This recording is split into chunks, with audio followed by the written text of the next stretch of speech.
आज आपण बनवणार आहोत ही लाल मिरचीची झणझणीत चटणी। तर चला बनवूया। चटणी बनवण्यासाठी इथे 10 ते 12 मिरच्या पाण्यामध्ये भिजवून ठेवल्या होत्या। आता मी हे मिक्सरच्या भांड्यात टाकणार आहे।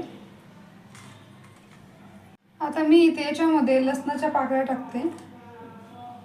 आता मी इथे अर्धा तासापूर्वी ही चिंच भिजू घातलेली होती।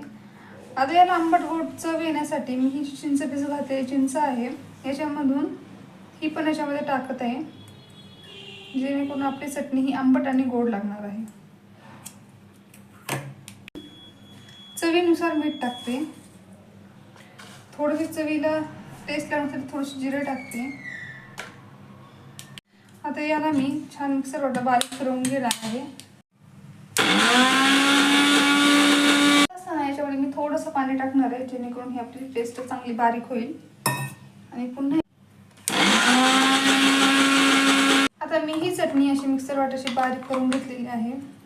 बघू शकता, दिसायलाच अशी छान चटपटीत दिसते। आता या चटणीला मी एका वाटीमध्ये काढून घेते।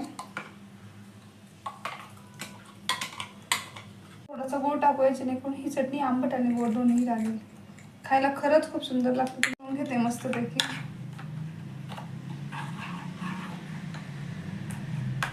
अशा पद्धतीने आपली ही गोड आणि आंबट चटणी तयार झालेली आहे।